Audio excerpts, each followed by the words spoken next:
under 10.5 on the line. You have to be the biggest, dumbest idiot. Josh Allen inside the 10, inside the 5, touchdown, game over. Going into the draft, I was a big Penix guy. I'm still a big Penix guy. Rashee Rice is way ahead of schedule in his ACL rehab, which is good news for his fantasy managers because the Dallas court system is way behind schedule. That's also good news for local comedian Miles Francis.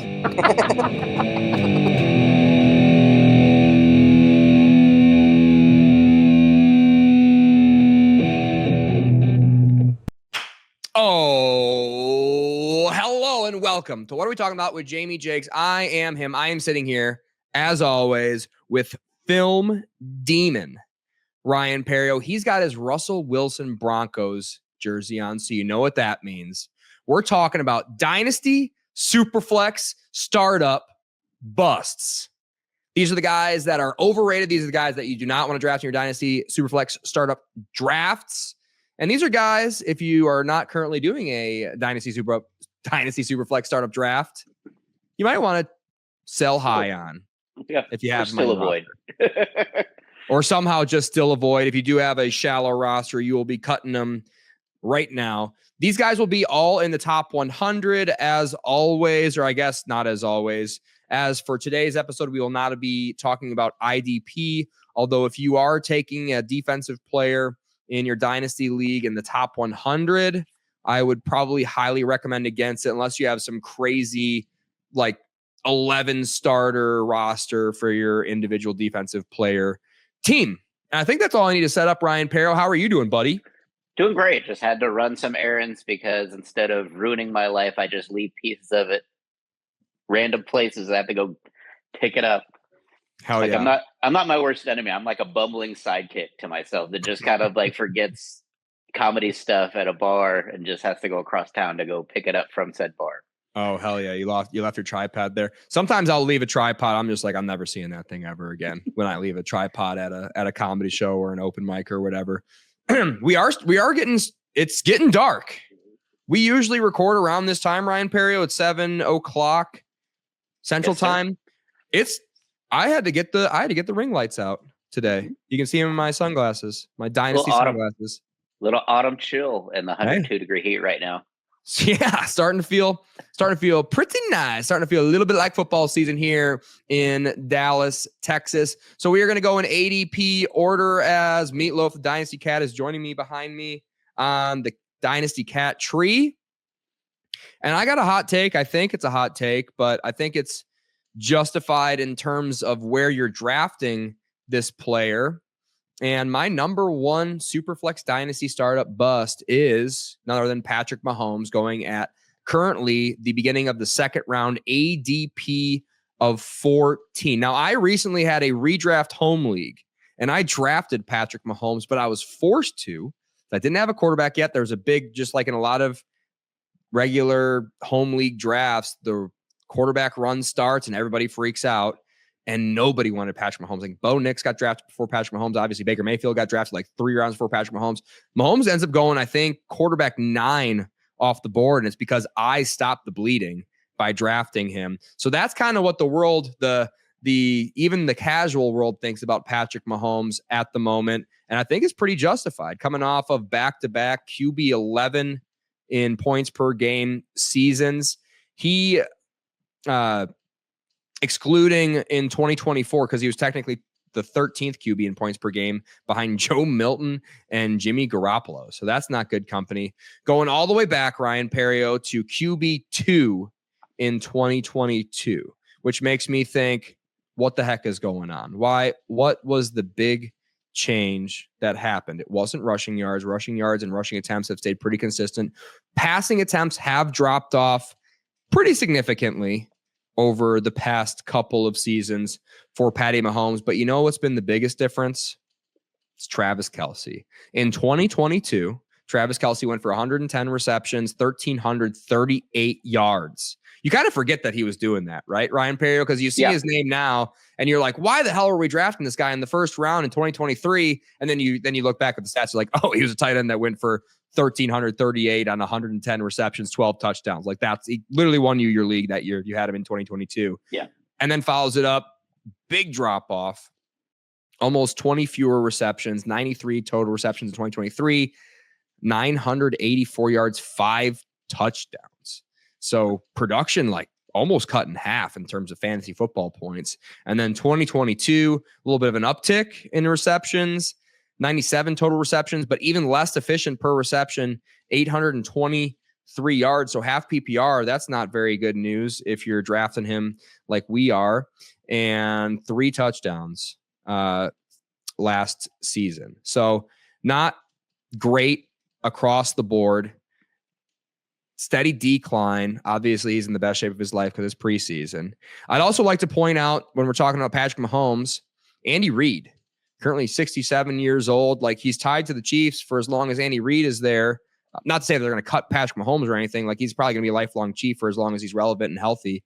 But eventually, he's probably going to lose Andy Reid at some point in his career. And at the moment, Patrick Mahomes is 29 years old. So you're kind of getting him into his 30s, drafting him with this premium draft pick. And I get it, it's safe. And you don't want to take big, giant risks this early in the draft. But is he safer than the upside of drafting a CeeDee Lamb, an Amon-Ra St. Brown, a Brian Thomas, a Puka Nacua? All guys 20, I think CeeDee's 26, all guys 26 years old and younger that you're skipping on to take Patrick Mahomes, who feels like the rest of his career is going to have an upside of like a top, if you're lucky, maybe you will get like another QB6 season out of him. But coming off of back-to-back QB11 seasons, Travis Kelce, the reincarnation of Travis Kelce isn't coming anytime soon unless Rashee Rice turns into him. So I don't see the upside with Patrick. I get it. It's safe. We're talking super flex, but just take one of these elite young wide receivers who are just going to be, look at Devontae Adams, look at Keenan Allen. They'll be fantasy relevant, if not elite fantasy assets, well into their 30s. And we're already talking about Patrick Mahomes getting into his 29th, 30th year around the sun, Ryan Perrio. What's your take on this Patrick Mahomes fade? I agree, but you also have to mention the defense. That he doesn't have to go out there and really, all they have to do just enough to win. Like, I think they led the league last year in one possession wins, like, if I'm not mistaken. Like, they had quite a few nail biter. Well, they had a lot of wins, and they're basically all there. They had to have been the highest. They're all like 7 points or less. It was all just last man standing with the possession. They just made sure, the field goal was blocked, or, they got lucky against Panthers by blocking a field goal. They got helped out with a penalty, I believe, against the Bills or whatever, that advanced them to a first down in the regular season. Yeah, Ryan Perrio. I think that's why the attempts have gone down, because that was one of the yellow flags. Like, all the attempts are kind of dropping off by like 50 pass attempts over the course of a season. That's a big difference when you're talking about a quarterback. So I think Patrick Mahomes is a little bit overrated. I get it, super safe, but so is CeeDee, so is Amon-Ra, so is Brian Thomas, so is Puka Nacua. Also, he also dropped off when Tyreek Hill left the chat. That really took Kelce and them out, because that over the top weapon just pulled DB so far back, and they've been trying to replace him with Mecole Hardman, Xavier Worthy. Like, every year almost, it seems like they draft a burner to try to recapture that magic. He did have 1 year without Tyreek Hill that was really good. Mahomes did, but ever since then, it's been not good at all. So this season, not looking super hopeful. Maybe he puts it together when he's 35 years old. New head coach, a lot of question marks in the air, looking that far out in advance. And I just feel like Amon-Ra, for example, is in just like a way better situation, stable, great head coach, young head coach. CeeDee Lamb is tied to Dak. And then Brian Thomas is just a young superstar. Doesn't matter who the quarterback is, because he didn't have a quarterback last year and he was still elite. So, and then Puka Nacua is Puka Nacua, of course, obviously. Moving on to ADP of 22, the end of the second round. This is crazy. When I saw this guy's name, I'm like, who's drafting this guy at 22 overall in Superflex Dynasty Startup drafts? And it's Caleb Williams. He had a bad season last year. Had a bad real life season, had a bad fantasy football season. 10 out of 17 of his games he played last season, he scored fewer than 15 points. He has a very low rushing upside, And a big question I have with him when we're talking about safe picks, like you could definitely tank your dynasty roster if you blow up these first 4 rounds or so. These are really, really crucial rounds. And that's the only argument for taking a Patrick Mahomes is you just know he's going to be in the NFL for the next 10 years.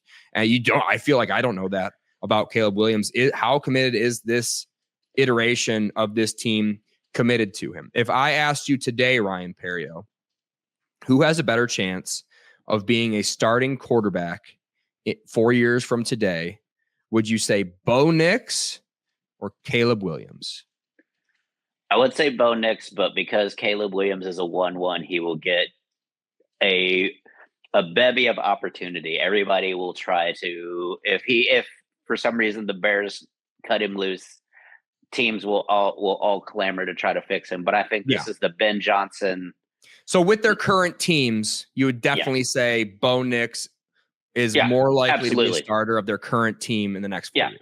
Proven offensive coach that's actually, turned things around with a rookie QB.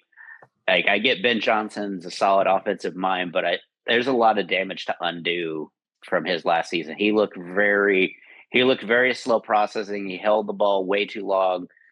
That Thanksgiving game where all they had to do was get in the field goal range, and they took 55 seconds to run one play.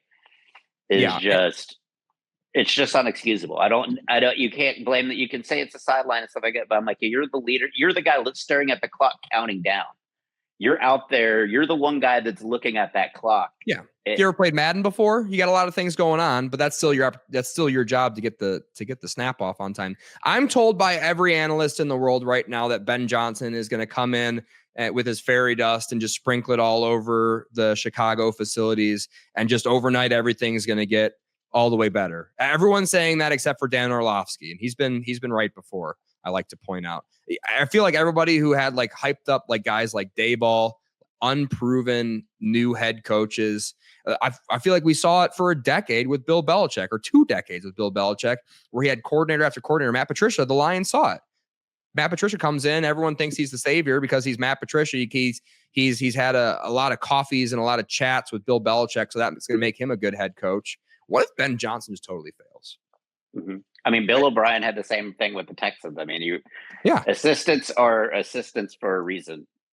And just because you're a good offensive coordinator does not mean you're going to be a good head coach, good leader of men, especially when you've got so many, I don't know what the right phrasing would be, questionable characters I would say characters, just saying characters, just that you have a lot of personalities. Yeah. You got a lot going on outside of football in Chicago. That may be year one, is just trying to get the personalities to kind of unify. Could be take a whole year just to kind of get everybody on the same page. As here's the plan. Here's what we're looking for. Yeah, Ryan Perry, I agree. And that's why I think you cannot draft Caleb Williams in these startup drafts. And that's why I think if you have him on your roster, you got to trade him away right now. If you're not, in all instances, I would say, because you're going to get a lot for him still. And if you like Caleb Williams, if you disagree with us, just wait till week 4, because it's going to be bad. The thing is there's also no veteran Keenan Allen like receiver that's gonna basically be the savvy route runner that's going to be open. You could DJ Moore maybe, but I just see, he also had issues with attitude at certain points in that game. There's a couple of times where he kind of didn't walk back to the huddle, just kind of stormed off to the sidelines and had to mentally regroup before rejoining the sideline with the rest of his guys. So by the way, I mentioned earlier, 10 out of 17 games Caleb Williams played last year, he scored fewer than 14 points. Bo Nix, 1 game where he scored fewer than 14 points because he has that rushing upside. And that game, he scored 14.25 points. So not even that far off. Caleb's worst game of the season, where he played a whole game, but his worst game of the season was 6.3 fantasy football points, which is not good. And that was against the Patriots. So that's also, they were an okay defense last season, but not like a world beater by any means. The guys you are giving up, by the way, passing on to draft Caleb Williams, who could just be out of the NFL in the next 3 years, just looking at a historical viewpoint of that. Collins, London, Ladd, McConkey, Justin Herbert, all going in that range. I would way rather have all of those guys in a dynasty roster over Caleb Williams at the moment. And yeah, if you want to just wait till that bye week or whatever and hope Caleb Williams turns it around, I think that's when you strike on Caleb Williams if you're a believer in him, Ryan Perrio. Yeah. And it brings us to one of your guys, your first nominee for our bust list. And I'm right there with you. I'm glad you're the one who's taking this mantle because I've got his teammate coming up next to him. Garrett Wilson for the Jets, ADP of 34, just signed a massive contract extension. Ryan Perrio, why is he a Superflex Dynasty Startup bust? Just the quarterback in the system. Running quarterbacks just are not going to be patient, and I think him and Garrett Wilson both kind of do a lot of freelance. Like Garrett Wilson's an excellent route runner, but I also think Garrett Wilson and him it's just going to be too hard. I think it's going to be. There's not much of this offense. Like, Braylon Allen, Breece Hall maybe can run the ball, but I just don't see Justin Fields hanging in that pocket long enough. He already preseason week 1. What did he do? Rips off a 14-yard touchdown run instead of sitting back there surveying the pocket. I don't know. Garrett Wilson was wide open on that play too, on an out route. It would have got him like 15 yards. He probably wouldn't have scored a touchdown to be fair to Justin Fields, but Garrett Wilson was wide open on that route. And he also, I think earlier in that drive, Justin Fields just totally missed a wide open Garrett Wilson. Ryan Perrio. Yeah, I just see more of it as a Justin Fields just isn't going to utilize his tools because it's hard when you're so athletically gifted and just your whole life done it yourself to kind of delegate that to others. And I think that's always been his biggest, weakness is I think he can make all the throws. I think he can read defenses, but he just tries so hard to make like every play be a absolute slam, 80-yard slam dunk. And it's like, sometimes you just got to take the free throw. Sometimes you just got to take the 5-yard out and just. Yeah. He was too spoiled in college because every play for him in college was an 80-yard bomb or an 80-yard run. Like that offense was unstoppable that year. Anyways, Ryan Perrio. And yeah, any other. So I already have like kind of like the list of guys he's going next to over here because I'm talking about the next guy on the list, and that's AJ Brown, Jonathan Taylor, Cabela McMillan, also known as Teteroa McMillan. Much more stable situations. Now, someone could say, Ryan Perrio, we're talking dynasty here. Like, I think you and I both agree that we like Garrett Wilson. Absolutely. But now he's married to the Jets. He's married to the Jets and as soon as I had him, because I'm a big believer in Garrett Wilson. As soon as he signed, or as soon as there was rumors that he was going to sign a long-term extension, or there was an imminent long-term extension coming for Garrett Wilson, I'm like, get this guy off my team, because my only hope for Garrett Wilson, for him to do any better than 1,200 yards and 4 touchdowns in a season, is to get him on a different football team with different ownership. And I mean, you could say like, well, maybe Justin Fields will be gone next year. To my question to that would be like, okay, so is it going to be Daniel Jones? Is it going to be Kirk Cousins? Is it going to be a rookie quarterback? Are they going to be bad enough to even get like a premium? Because that defense might kind of have a bounce back season this year. Like, what am I supposed to be excited about? Am I really going to hang on to Garrett Wilson so he can finally have that Terry McLaurin like season in his 28th year? Or am I just going to get him the fuck off my roster and get the headache away from me and not have to worry about having a Jet on my dynasty roster? Yeah. He single-handedly won the game against the Texans with 2 outlandish catches. Like, I mean, I'm talking like. He's unbelievable. Yeah. It's he really caught sad. it with like one hand while the other hand was being dragged and being pulled out of bounds, and managed to get both feet in bounds one-handed. And that's like his best game of his career was 2 touchdowns.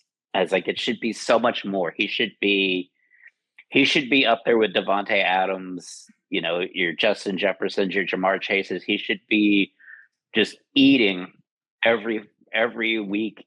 And every week is just, you think it's going to be a break off. And then they go to him once the second. He'll have like 3 catches for the first half and then won't even get First drive, he'll get peppered.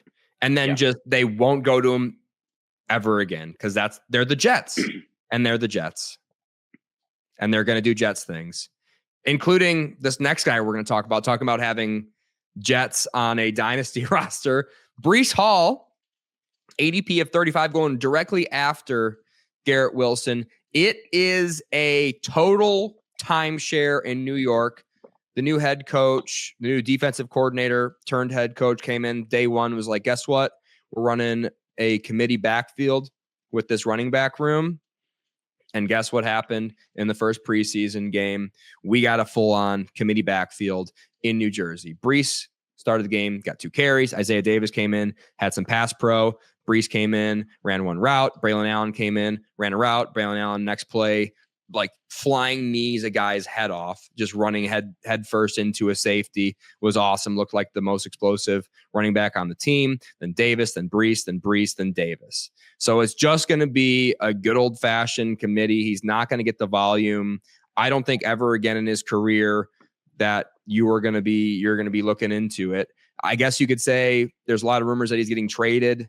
So I think, I guess like you could say, like, what if he's on the Cowboys on week 8, he gets traded to the Cowboys. To that I say, like, if you're really playing that level of 3D chess and you're dealing with a guy like Jerry Jones, that you're trying to predict Jerry Jones's movements, like, I feel like dynasty managers, when they plan, Jerry Jones laughs. And same thing could be said about the Jets. So I think your upside argument for Breece Hall is he's either in a committee or he gets traded, and who knows what happens to him after that. He's got Braylon Allen coming in behind him, 21 years old. We've talked so much about him. We think he's a massive dynasty startup, underrated player, value, or hidden gem late in the drafts. We already discussed a lot about him earlier. And like I said, and declined performance year after year. His yards per attempt has declined since his rookie season, ever since that knee injury he had as a rookie that cut his season short. A.J. Brown, Jonathan Taylor, Cabela, McMillan, just draft those guys instead and thank me later. Ryan Perrio. Yeah, I think Aaron Glenn is going to kind of bring a similar offense to Detroit, but when it's basically, it's not. Braylon Allen, I think, is kind of drawn the short straw, being kind of the de facto David Montgomery, and everybody else, they're still looking for their burner. And so, but Breece Hall is going to be there, I guess, because of his veteran status. He's going to get the nods, and Braylon will, if he can, like I said, he can survive and show out, maybe then he'll get more looks later in the season. But usually in these kind of situations, they give the veteran like so many opportunities to a frustrating level. I'm not in a hurry with Braylon Allen though. Like, even as a dynasty manager, he's 21 years old. He had a bunch of workload since he was a 17-year-old in the Big Ten. Yeah. So in terms of how, if I'm worried about him, I'm like, how does he look on a per touch basis? Like, how does he look like physicality and athletics wise? If he's still trending upward as an athlete, and maybe he gets traded off the Jets. Yeah, that's what I was saying. Like, we could, the best situation with, if you're a Braylon Allen believer like yourself, is that Braylon Allen gets a change of scenery to another team, where another team, like, say, the Bills, or a team that wants kind of a straight shot, just between the tackles, a demolisher, which would be a great compliment to James Cook if you actually thought about it. Like, he'd be a great. Maybe the Lions will sign him after David Montgomery's contract ends. So he'll be 23 in his final year of this contract, Braylon Allen. So, like, most rookie running backs nowadays, especially with the COVID years and stuff, they're coming out at 23, 24 years old. RJ Harvey's 24 years old this year. So yeah, you're looking at a guy who's progressing, who's not getting a lot of workload, which I think is nice. And a guy that I think he's going to end up usurping overall very, very quickly in New York. And if he doesn't, I don't care. I don't want Breece. I want Braylon at cost at the moment. Moving on. And I'm not being hot takey. I'm not. If this makes me a hater, call me a hater. But taking Travis Hunter at 36 overall in a dynasty startup you are doing. I don't see what the upside is, and I Yeah. truly don't. The good news is he kind of stinks at corner. The all 22 film hasn't come out of him in his game. The team's already listed him as a backup. They used a crazy premium first round draft pick because they spent so much to trade up to go get him, and the GM gushed about him and talked about how he was doing things differently, and that's why he needed to make him his first draft pick for his new team that he just started. I think he's like 10 years. I think he's like 22 years old. I think he's like 10 years younger than you and I, Ryan Perrio. The GM or Travis Hunter? the GM I'm talking about. The GM coming out. The GM looked like it was like, whose kid is this sitting at this table with Travis Hunter and the this is the guy. This is a guy playing Madden franchise mode, or are we watching the actual GM? Is this a Make-A-Wish? Is this a Make-A-Wish? Is this a You and I both, I think we're kind of in agreement here. I think we both kind of had him at cornerback 6 in the draft class as a pure corner. I think you could argue. I think the argument starts at cornerback 5. I think statistically, film-wise, if you're really honest with yourself and you're not making any excuses for Travis Hunter, who, by the way, didn't cover anybody in college, and when he covered Alec Iamanor, he went for 220 yards and 17 touchdowns or whatever happened in that game. Anyways, good news is if you're a Travis Hunter fan, he's not that good of a corner, so he's not going to be playing both ways. And if he is, it's not going to go well. It's going to be an embarrassment. It's going to be he got cooked on some of the short, which film-wise, ironically, and we'll talk about his wide receiver, but as a corner, film-wise, if you actually watched him, he really struggles tackling, and he really struggles with short routes, which kind of go hand in hand. Like if a short route, you can't tackle the guy, you can't tackle the guy. He was the only guy who couldn't tackle Caleb Johnson in there. It was Caleb, right? That he got stiff-armed by. They played the Steelers, right? No, he didn't stiff arm. He just tried to go for his legs and just kind of slid. Just kind of bounced off. He's 185 pounds. Yeah. He's 185 pounds trying to play both ways in the men's league. How's that going to go? Not well. Only that for fantasy, that's the worst thing that can happen because now you're not getting the full touches potential of basically getting somebody that's a strictly offensive player, which is what you would rather have. Yeah. Like even if you're getting individual defensive points for him, I just don't see it being relatively, even if you can start him in like your IDP flex or your cornerback flex position, I still don't think he's still going to be losing you points. He's going to be losing you points because with all the touchdowns he gives up. Yeah. So anyways, people victory lapped. Are we watching the same football game? People victory lapped Travis Hunter's preseason debut on both sides of the football. I guess nobody really victory lapped him on defense because he looked horrible. Didn't have a pass breakup. Didn't have an interception. He had one. Oh, he did have one tackle. He had one tackle, but he had another open space tackle where he had that contain, at least from my point of view. Yeah. That was his responsibility. Let him get right outside. Let him get right outside and immediately read the play incorrectly because he thought it was a pass play. There was no like pass action. There was no like indication offensive line wise. There's no indication wide receiver wise. That was a pass play. It was a bad read, slow read on his behalf. And then just overcompensated, got run right around. Didn't look good in his debut as a defender, but as an offender, as a wide receiver, he looked like he did in college, which was a pure short route guy. And that's how they used him, as a pure slot short route guy, and didn't break a single tackle, didn't get a single first down in that role, had a couple design targets. So I guess you could say full PPR, maybe he's just going to get peppered with targets and he'll be just like a PPR, like point scam. But man, elite NFL defenses are not going to let him get that open. And he wasn't really that open. Like in a preseason game. We're not even talking about elite defenses. His footwork really needs some work. Like I feel like he is not choppy. He's not quick enough in his breaks to really snap. Like you watch the elite receivers, their feet, it's pow, pow, pow, pow. And it's, they get you off of your spot because their feet make you think they're going to go right by you. And then they can just pull stop. He seems to slip. I don't know if he had bad cleats, but he definitely was slipping. He slipped out of his break and just basically caught the ball, then kind of went right down.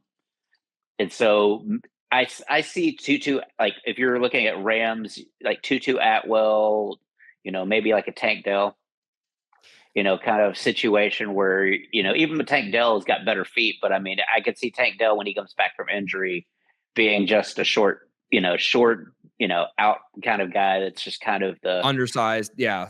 Small slot receiver. Mismatch weapon. We got made fun of because in his pro day, he did this like 14-step stutter step, weird, crazy thing. And we were just joking around. We were like, oh, no wonder why Shedeur Sanders got sacked so many times. And we were just kind of like goofing around, but it was like obviously like a really dumb thing to be demonstrating that you're just like choppy and like you got quick feet, but you're not moving anywhere sort of thing. Like it was bizarre at the time. And now we're looking at his feet now and you're like, oh, maybe that was a red flag that we were just goofing off about. And maybe there was more reason to be concerned. As a wide receiver this draft class, I had him wide receiver 3 or wide receiver 4. If that makes me a hater, I get it. That's call me a hater. That's generous compared to what I have him. So that's generous compared to what Ryan Perrio had, who's a film demon. That's generous to what NFL insider James has, who has inside information on his character, by the way. So, I don't know anything about that, but that's what James has. And I've seen his YouTube videos, and I don't want to make too big of a deal out of a lot of this stuff, but you watch his YouTube video and you're like, this guy isn't fucking working hard. Like, why is this guy advertising how lazy he is as a NFL prospect? It was pre-draft stuff. And I couldn't watch it because he's just like goofing around, dancing, not straining during any of his lifting reps, looking really, really slow on his shuttle runs, which I guess he never gets tired, but whatever. He never looked anything. Because he never practices. Because he's got to recover because you played him 750 snaps in the game. So now all he can do is cryo leg. It's sit in a cryo chamber for like 3 days straight. Yeah. I was like, you can't do that in the NFL. There's going to be meetings. There's got to be walkthroughs. There's going to be things that you have to learn. You can't just sit there in a cryo chamber and expect to, be a star in this league. It takes so much work. Like it's at 180 pounds. Yeah. At 180 pounds in the men's league. It's just not going to work. And the only thing, I think people overvalued his contested catch on his deep balls, because that's the only way. He didn't really get a lot of separation on non-blown coverage plays. He mossed people in college. And, Roma Dunze is actually like a big sized receiver who could theoretically do that. Ask him how it went in his first year in the NFL. Being a pure contested catch guy, isn't it? When you look at his physical attributes peak is what Devontae Smith. Like that's your peak, and Devontae Smith is a great receiver, but he's not your fantasy, staple at wide receiver. He's like wide receiver 2 or 3. He's the exception to the rule for productive fantasy football. And that's like your peak. That's your receivers. Yeah, that's your peak right there. That's your absolute max value is Devontae Smith, and he's not even he's maybe top 50. 57. He's going 57 overall. Yeah. And he's in a great situation, long-term situation with Philadelphia. So you don't like that. Let's play a game, Ryan Perry. You ready to play a game? Sure. Travis Hunter over these wide receivers. These are all receivers that are going after him in Dynasty Superflex startup drafts. Would you rather have Travis Hunter or Cabela McMillan? Teteroa. Rashee Rice. Yes. Even with the suspension, I think he will be a target monster once he comes back. Well, and in Dynasty. So that's 6 games that he's going to get or whatever, the drop in the bucket in terms of his long-term career. T. Higgins. 100%. I would take T. Higgins. I would take Rome Odunze. I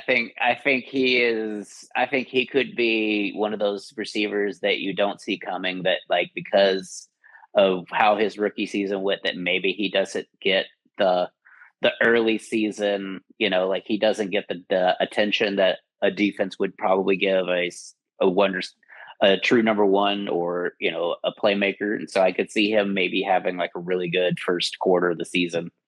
I'll take Travis Hunter over Rome Odunze. Devontae Smith, we already talked about. Xavier Worthy. I think Worthy. Take Worthy, me too. Terry McLaurin. 100%. Take Terry McLaurin, 29-year-old. Zay Flowers. Spoiler alert. I love Zay Flowers, but he's kind of basically played his way into more competition on the roster. Yeah, I'll take Travis Hunter over Zay Flowers. Emeka Egbuka, obviously Egbuka. Yeah. DJ Moore. Oh, yeah, I'll take DJ Moore over. DK Metcalf. Yes. DK Metcalf over Travis Hunter. Jordan Addison. 100%. Even with the suspension, I think Jordan Addison's going to have way more target share. He looked really good in his preseason.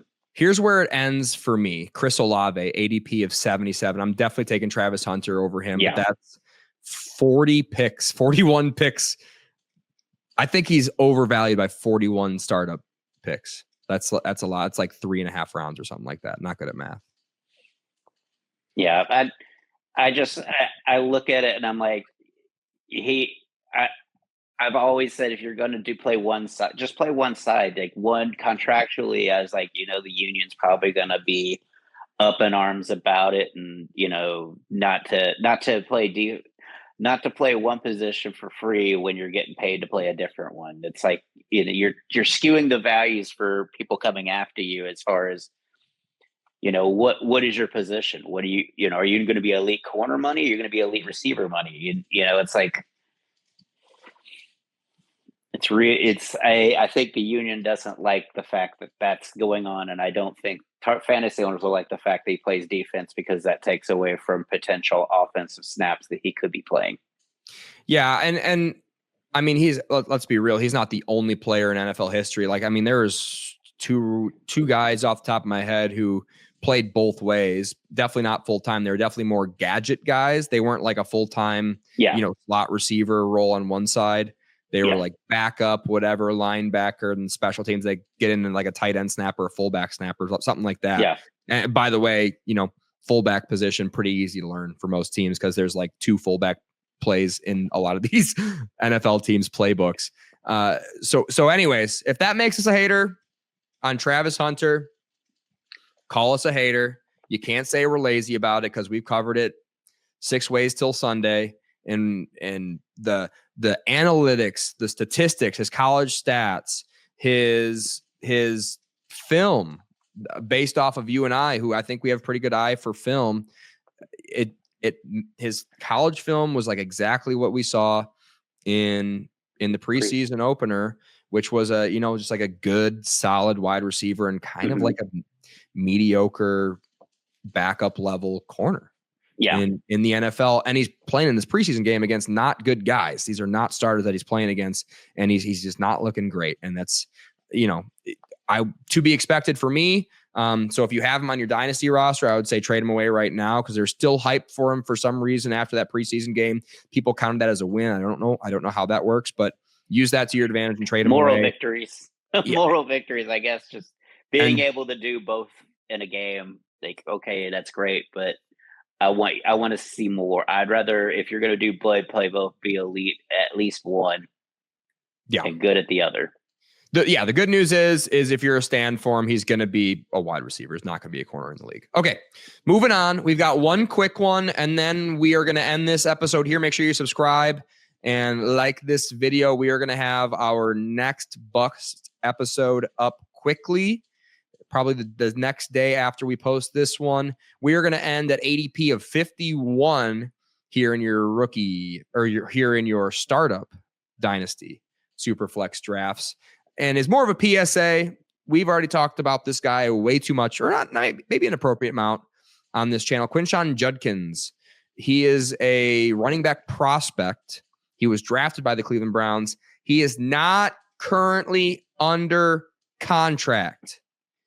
He may also, instead of what was reported as a misdemeanor domestic assault, may have been elevated, based on a few reports that I've read into a little bit, may have been elevated to a felony domestic assault, which, I'm not a lawyer, but I'm pretty sure felony is a lot more serious of a charge than a not felony. I don't know. Anyways, I just want to go out there and just get on a screen and just urge you to please do not draft Quinshon Judkins, because his ADP on Sleeper, for whatever reason, has not fallen. Like in redraft and in these dynasty startup mock drafts and real drafts, his ADP is still there at 51. I have no explanation for that. He's not currently on a team. He's got massive issues, obviously, outside of the football field. And your best case scenario, I was talking to at a redraft, And we were actually talking about Dylan Sampson, but a guy drafted Dylan Sampson late in the draft, and he was like, Jamie, what do you think about that pick? Dylan Sampson, he could be the starter for this team. And I told him, if your upside argument for your fantasy football draft pick is that he could be the starting quarterback or the starting running back for the 2025 Cleveland Browns, that's not a very exciting situation to be in. He's like, you know what? When you say it out loud like that, like, yeah, I could have the bell cow running back for the Cleveland Browns in 2025. You're like, oh, okay, he might score 11 points a game. That'll be pretty exciting. Ask how Jerome Ford how fun that is. By the way, the guys you are passing on to draft: Quinshon Judkins, Kyler Murray, Josh Jacobs, Derrick Henry, Brock Purdy, James Cook, Cam Ward, Chase Brown, JJ McCarthy.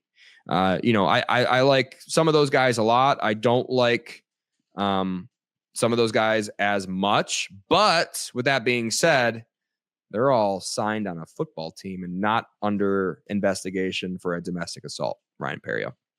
Yeah.